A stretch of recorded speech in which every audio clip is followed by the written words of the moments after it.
Good afternoon. I forgot I was starting this thing off. I'm waiting for him to say something. I'm like, wait, I'm supposed to say it. I'm Dr. Terry Wager. I have been a little off my live stream game because I have been traveling and working with a bunch of clients back east, and now I am back on the West Coast. And it is, I was supposed to come home to a boom cyclone or a bomb cyclone. I don't know how you say it.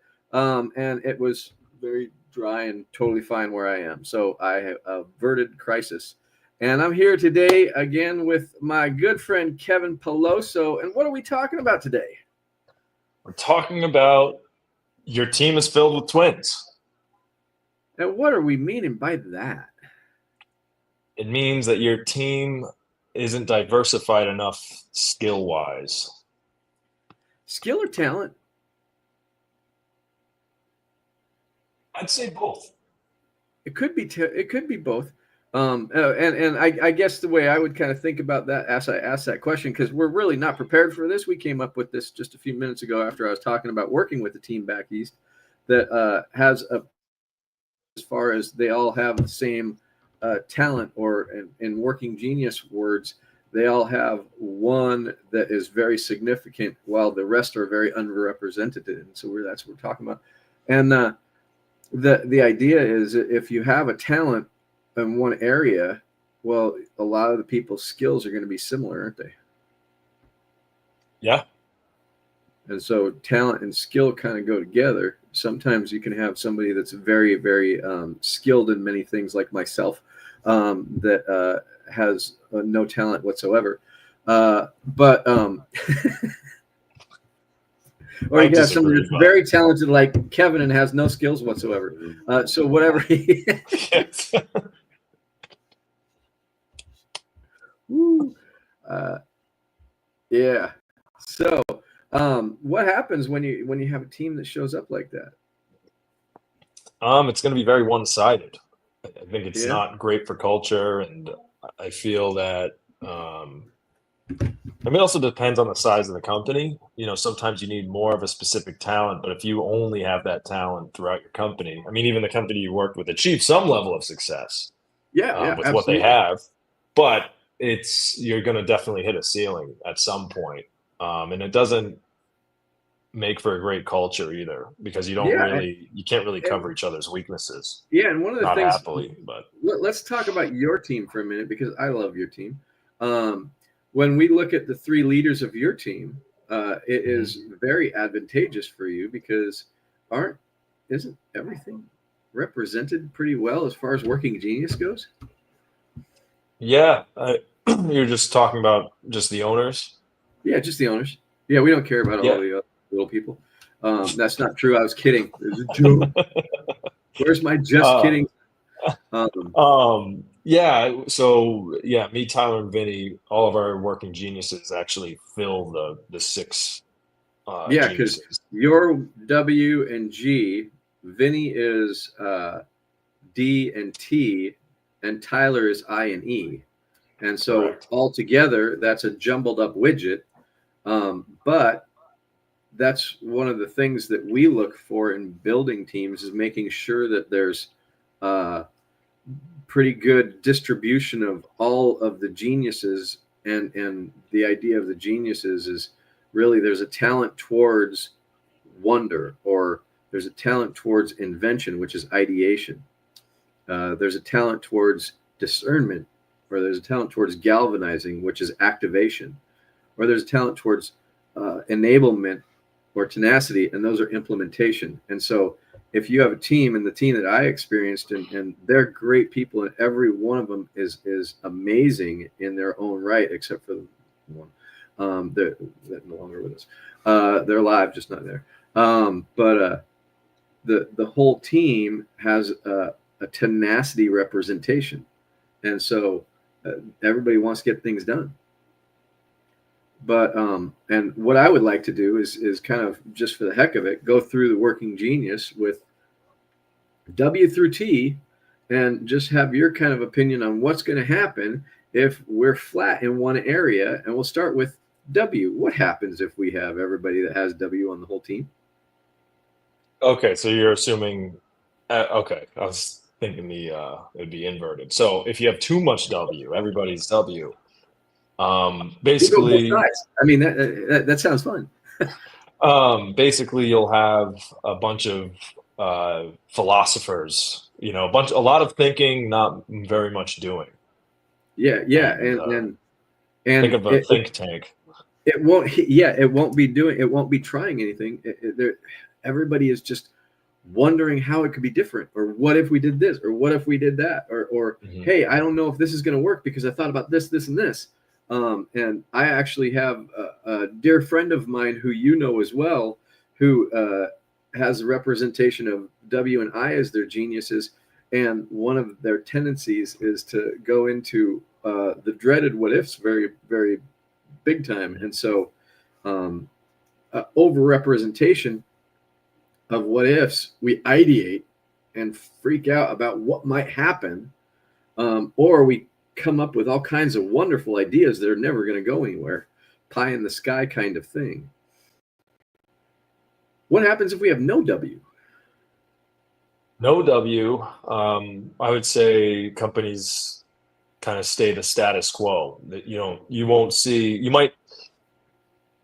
You won't see intentional growth. It's not to say you wouldn't see growth at all, because doing certain activities will generate it. But I think with wonder, Generate. people high in wonder, they spot inefficiencies. They want to improve certain areas. They think about the potential in things. So um, if you don't have wonder, you're missing out on intentional growth generally. Well, yeah, and the things that I look for might be missing is, are people asking, well, why are we doing it this way? Or why does it have to be this way? Or why can we not do some other kind of innovation kind of thing? Or what are the other people doing that they're getting success about? And so the whys and the whats and the what else's don't show up. And me being, I actually have a frustration of W, and so I don't ask those questions very much myself. And I do actually find people who ask those questions because they do ignite me, but I don't of myself really think about it. And so if you had a bunch of people in a room like me all together, none of us would wonder why it's like this. We're just going to fix it. Um, Yep. we don't even, why would we want to fix it? We don't even ask that. And so it's like really understanding that the W is that starting off the question of wonder and why are things like this and how could they be different, wouldn't be happening if you didn't have it. But if you have all of the people, or most of the people doing it, it turns into possibility galore. And some of the possibilities could be really terrible and some of them could be really great, but you never move out of possibility. So what about invention? What if you have too much invention in the room? So too much invention. Uh, you come up with solutions. There'll be an excess of solutions to problems that don't necessarily exist. I have a friend, and you know this guy too, is comes up with new marketing tactics and new plans for the business all of the time. And he just happens to have a little bit of galvanizing in him too, so he gets everybody to do these plans and never Yep. really thought about them. But hey, this is a fun Right. idea. Let's do it. Yeah. And then I have another guy that I work with out of Utah, and he's an inventor too, and he's always coming up with new ways to do new things, and Whether they're needed or not. whether they're needed or not. And so, as he's actually in construction too, as he's supposed to be getting the job done, he's coming up with a new tool to make it easier, to go faster. It's like, how long have you been working on that? About 2 hours. Uh, Yep. and he knows this about himself, so he's like, I got to pull myself back from that so that I can actually just do the work, because I'm always constantly thinking about this new thing I could do to make it easier.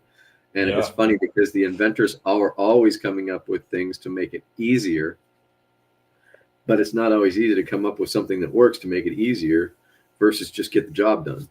Um, Well, And then it's what if you also if you don't have the right target, are you making the right things easier, or are you diverting your attention to I mean, something that's more really easy. convenient? Yeah, but we're not doing that. Oh, but it's easy. Um, Right.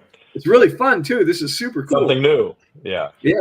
And I have a wonderful time creating it. It's like, okay, that's great. You cost us $100,000, but hey, you've got a lot of inventions nobody's using. It's wonderful. So what happens if you have no invention? If you have no invention, then I would say that you don't you're missing out on the opportunity to create unique solutions to problems. You're missing out on the that thinking piece. So, you may have somebody pointing out, "Hey, there's a problem here. This could be better." But without the invention, your team may be going down a path, to execute on an idea that's not worth executing on. Well, I guess that's kind of more D, but no Well, one. and Well, for inventions, you the don't thing have the is, solutions. yeah, they all kind of run into each other a little bit, but it's really they don't come up with the novel ideas. They don't come up Right. with the they don't think to, or they're not Desire drawn to. to, or desire to come up with a solution to whatever the wonder was or whatever the problem showed up as. And so it's like, if you got a lot of wonder in the room, like we were talking about before, and they come up with all these possibilities, everybody's like, whoa, that's cool, and they don't do anything. And so there's no innovation. And so and for true innovation to start happening, you have to have the proper ideation, which is W and I. And so we can innovate when we have W and I identified. But if you don't have one of the two, you get stuck in ideation and it doesn't move anywhere, because either you're asking a lot of possibility questions, and no move to solution, or you have maybe too many solutions and no reason why for it, and you're just making stuff up. It's like, hey, you know what? I need to figure out how to make this thing float. Like, why? Um, Right. Nobody needs to do that. Well, it would be cool. And that actually goes to in business. Is there a need for it in the market, or is there a need for it in the job? Is there a need for it? Well, no. Then stop inventing. If there's no need, don't do it. So what about D? Because D is one of the best ones there is out of widget. I think it's probably the only one that I really think Zero is bias. okay. I'm actually practicing a bias there. It's true, and I'm galvanizing people around it. So, what if you have too much D in the room? So, too much discernment. I have a funny answer to this, and I'll say it in a minute.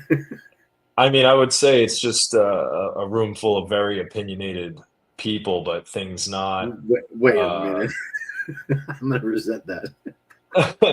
I would say, yeah, I would say it's a lot of opinions without. I would say it's a lot of opinions without real traction or concrete evidence. I would probably say, like, it's based on, because you don't have one. If you're missing everything else, I would say it's just opinions, Well, yeah, not and, much to and it. that's kind of true. Well, I think it's this. I think it's this. I think it's this. Right. What your problem really is. Where Yeah. we didn't even wonder if there was a problem. Yeah, but I'm going to tell you what they I really think should like have done is, politics almost, yeah, like if there's too much and discernment. well, it's not politics because we trust each other, but that was a Well, joke. That was a joke. But okay. my so let's describe a discerner a little bit, because it's not a decision maker necessarily, but it's somebody who sees patterns in things and knows if things are going to actually work or not, and so, or knows how to tweak them so they do work. But the essential piece to that is they can see riffs in the pattern or riffs in the rhythm that aren't really working. And so when Kevin says they all have opinions, they do. And based on my background and experience, I see patterns, but my background experience gives me an understanding of what that pattern is in my world. And it could be right and it could be wrong. So it's an opinion. And somebody else has years, say they have years in an industry or something like that, and they have the ability to see the pattern, and then their experience tells them their opinion or their belief about the situation. Now, I'm coming from the outside, he's coming from the inside. He has an opinion on the patterns and what's going on with it, while I might have a completely different opinion on that pattern. Well, now what we talk about with Kevin, what Kevin was saying, is we have two different opinions. And if what happens if they're both galvanizers? Shoot, now we have both people galvanizing people around the opinion. But more important, we have 5 people on a team, and everyone is a discerner. We have a lot of discernment, and a lot of people kind of seeing what it really is. But then are we activating around it? Are we actually moving forward with it? Are we implementing? Are we looking at different things? And so Are you identifying the right patterns? Are you even in are we the identifying that? ballpark of what we're, Yeah. of what we're doing? Yeah. And so it becomes a lot of communication, and a lot of, and for me, I've been in a room of discerners. There's a lot of refining of ideas, and there's a lot of what happens when we refine this and really get it working. But especially if you don't have the implementer side of it, there's a whole lot of refinement and no action. And if you don't have the ideation part of it, are you guys even talking about the right subjects? Absolutely, and that's super important. Is this ideation stuff the right things we should be talking about? And then that's where discerning is helpful, because they're the ones that decide if this is the right thing to talk about.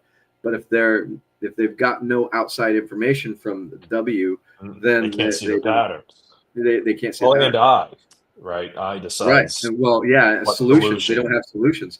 And so for me, I is one of my competencies. And so I do come up with solutions, and it doesn't really tire me out. And I do like it sometimes, but it's not necessarily something I start with.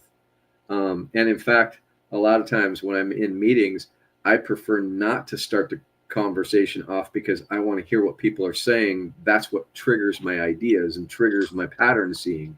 And so I won't go out and start the conversation, although I'm a galvanizer. And so even here, I go, Kevin, what are we talking about? And it's a very, very easy pattern to pick up with me, as I am not the first person to talk, although I'll do a lot of the talking. What happens if we don't have any discernment? If there's no discernment, then you're spinning your wheels, I would say. There's a lot of, you don't know which path is the right path to take, so you just keep trying them until one works, and you waste a lot of energy, waste a lot of time, and ultimately leading to team burnout. Yeah, and it's amazing to see a team that has little d, and especially high T, which is one of the teams I'm working with. A lot of T and no D, and so they're all trying to get things done, but not knowing if these are the things we should be working on right now. And we're actually putting in solutions to solve this, because the the amount of stuff that these guys actually do is incredible, but is the right thing at the right time. So what about G? What if you have no G? No G, I would say. Which is Then galvanizing for everybody who doesn't know the working genius.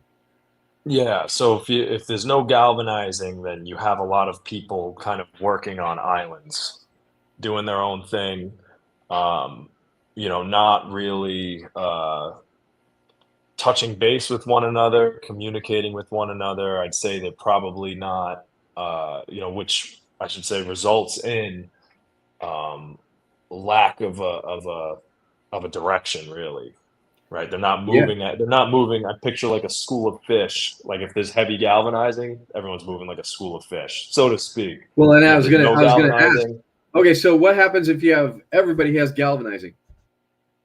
oh, then I would say everybody's just trying to get other people to do stuff. And That then whether it's the well, right and stuff, the wrong stuff doesn't matter. Everyone's like, you do it, you do it, you do it.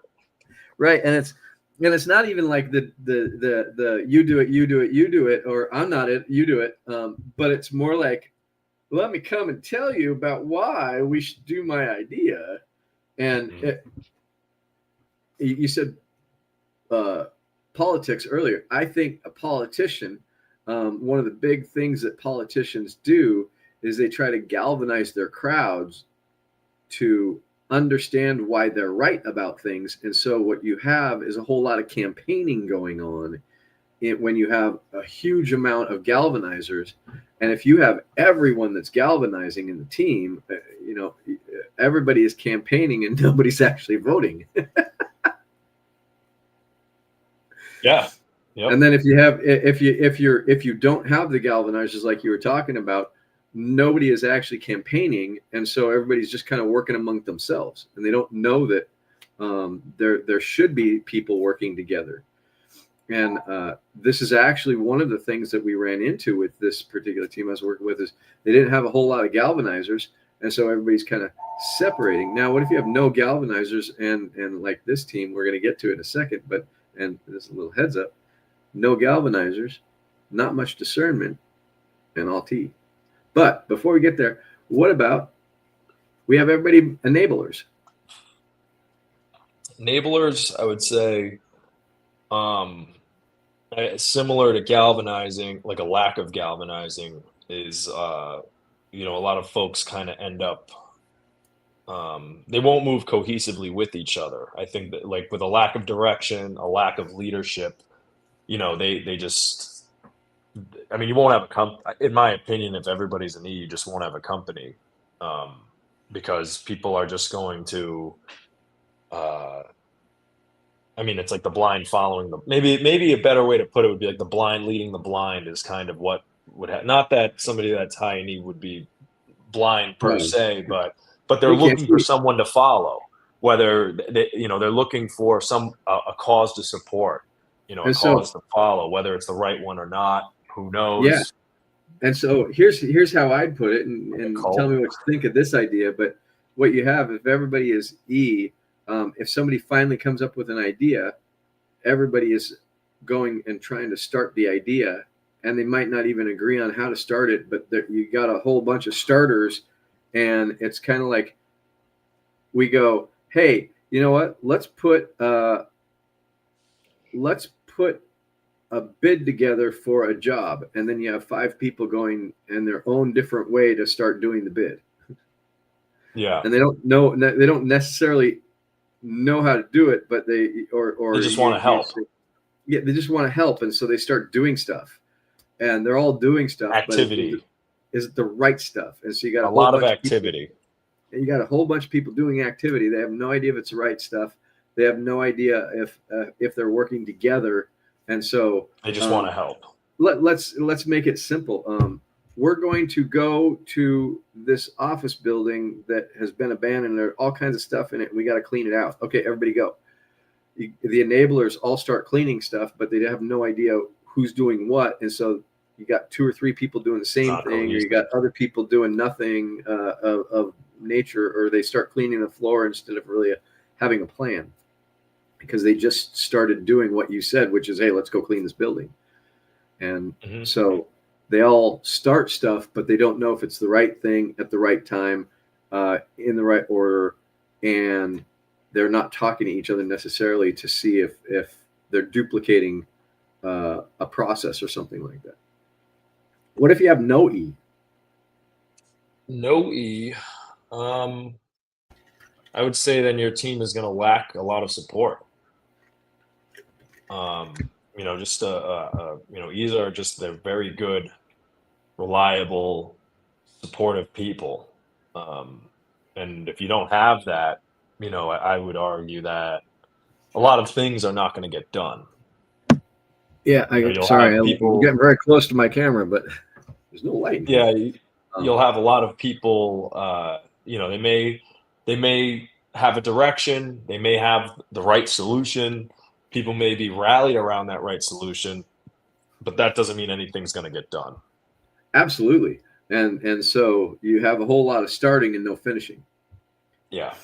And the starting that you have, like I say, you don't even know if it's the right stuff you Well, I started. would say you probably don't even have a lot of start. I mean, They're helping, that might be, and yeah, yeah, and so they're starting, but they have no idea. And what I've seen a lot of times is if you have somebody who's a very heavy discerner or galvanizer or inventor or whatever, and you have an E around them, they just start doing what the person said because there's a confidence that comes with those three things. Like, I've got an invention.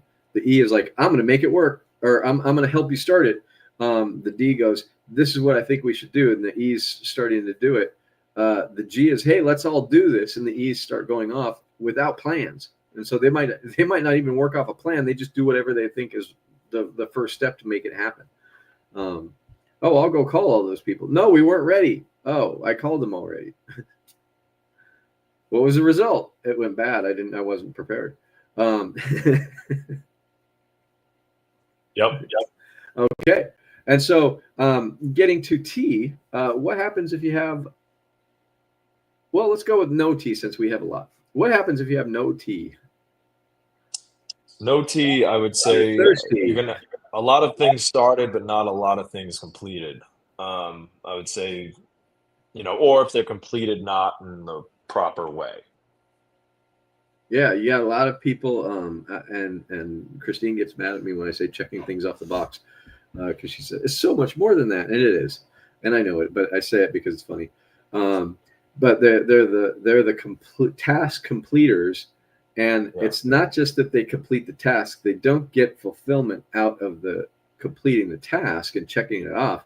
They get they get satisfaction and joy out of a job well done, and they have a little bit of a celebration when they do check the box off, not because they got it done, but because they got it done with excellence. There's a fulfillment in the process being closed out, and they can move on to something feeling very fulfilled in the completion of that task.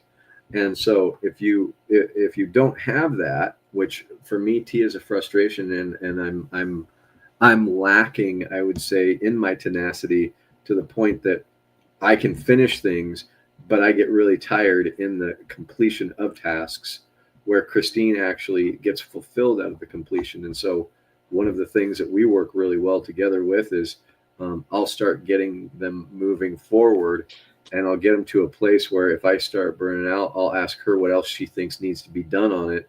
And then I galvanize and discern with her to find out what I need to do to take next steps to finish it. And she gets to feel completed by telling me what we need to do to complete it, and then I can actually be refreshed enough to get it done. And it's funny because we fell into that, but when we really realized through the working genius that that's what we were doing, we actually made that more of a process of how we get things done. So it's like I'm not using tenacity, but I'm using her tenacity to help me understand what box to check and how to go about doing it to finish the way we need to. And it's powerful. What happens if we have too much tenacity?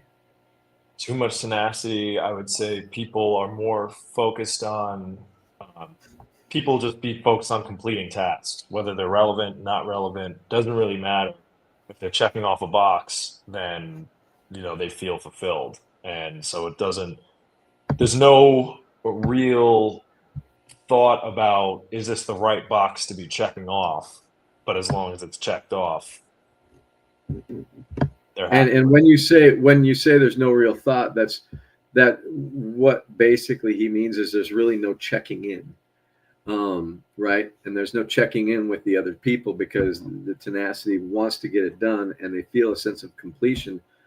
But one of the big problems that can occur is if I was high in tenacity and I knew that this is what I needed to do to complete the job, I start doing it. I don't necessarily go and look for feedback to see if I'm on the right track. and still doing what I thought I was doing to get it done, and then I miss a whole bunch of pieces to it. Well, yeah, I mean, I guess a better way to put it is, the focus is more on the task itself and making sure it's done to completion in the proper way versus, is this the task we should even be focused on? Right, and this is what I would call that is cross functional insight. And so what I'm doing is I'm looking at I'm a one-sided or monofocus getting this task done, and it's a narrowed thinking and not so agile. And so I'm just getting this done. Well, is it the thing that we need to complete now? Well, once it's done, I'll worry about that. Well, what if we needed to wait and get a signature on this or do that before we do that? Mhm. Oh, and so what happens is, and I find it's an accidental thing, and nobody's meaning to do this, and the people that have tenacity are phenomenal at finishing things, but sometimes they have a tendency to silo because they're so focused on finishing that they forget to actually check in and make sure that they're on track still. And so if you have everybody doing that, well, what happens is everybody starts finishing things, and then they may even get into competition to start trying to prove that they're doing more than the other person. And I'm doing all this work and getting all this stuff done. Well, A we lot of got this activity. word. We got this word in business. It doesn't matter what business you're in. Every business focuses on this word, and the word is results. And so you're finishing all those tasks, but are you getting the results you're looking for? Yeah. And are we actually finishing these tasks and getting them done and getting the results we want? Or are we finishing these tasks so we feel fulfilled in finishing our tasks, but I don't know what they're doing because we're not getting the results we want at all? And that's one of the biggest things that was happening with this company is everybody was getting stuff done, but nobody was talking to each other, and they didn't have any clear process from person A to person B to person C with getting the things done. And so they had a lot of stuff happening, they had a lot of stuff getting done, and everybody seemed to actually have a level of fulfillment because they were actually working in their joyful area, but the results were lacking. And as soon as we ran this assessment, this the owner of the business is like, oh my God. And I don't know how many times you've heard people say that when they've done the Working Genius, because Kevin is like indiscriminately having everybody do the Working Genius, and I love it. But it's funny because the one thing that we hear over and over again, if we're people who actually walk teams through it, or if you're like Kevin, is just fascinated with people and their Working Genius, um, you hear people go, "Oh my God, I never saw it that way. I completely understand things differently now."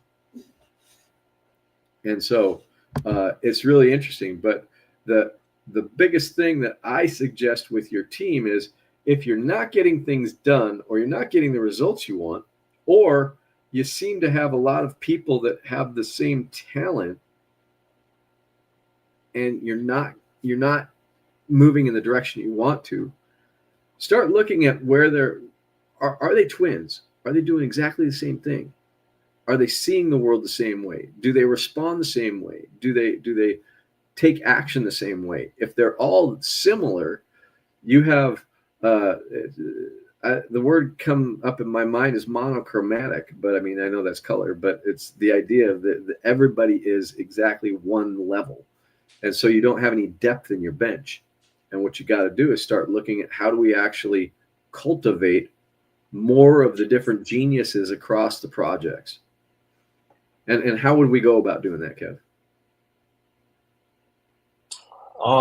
Well, I would say, you have to learn more about the geniuses and just learn to be more self-aware of your strengths and weaknesses, and then identifying that in others as well. Absolutely. Figure out what gaps to fill. Because you could have somebody that would be a good teammate, but maybe they're not right for your team at that time. Right. Right. And one of the things that we worked with Kevin around a lot, and we work with every team, is let's look at your culture and what you're really looking in your culture. Then let's look at the genius, and are they occupying? Is there a gap in your genius that you're really looking for that's going to help you to actually rise to a level? And then what is the position, and what does the position call for? Because you don't want a position such as uh, uh, uh, maybe a worker that's doing framing or building out stuff that's just wonder, and they're really high wonder, and they're all they'll do is ask why they're doing this every time they have to pick up a hammer. And so really understanding, does the role that we're asking them to do fit the genius that they have? And that's what, that Kevin's great, but in particular, Tyler on his team is phenomenal because he is an inventor and an enabler, and his role is to go start projects. And so getting in there and starting the project, his invention is right away going, this is how we ought to go about this design, and this is what we do, and he gets them all started. And so he's in his genius all the time and starting the projects, and then he's got a couple the of objective. finish. Yeah. And so that's the kind of thing I think about. And if your team is not operating the way they want to, the first thing is look at, are they in the right roles? Are they set up for success in that? Because a lot of times they just need to shift their role, or they need to shift, especially if they fit in their culture. And if you want some help with that, we're here. We're here. You can call Kevin and he'll tell you what he thinks. But I'd rather have you hire us. Anyway, so that's what we got for you today. If your team isn't quite where you want and it feels like you got the same person in every role, let's see how we can help you get that worked out. Pick up the Working Genius, look at that. That'll give you some options, and we can help you figure out how to actually make your team work the way they need to. And we will see you next time, where we will be talking about what, Kevin? No, I'm just kidding. We have no idea until the day. We'll figure it out. All right. See you next week, guys.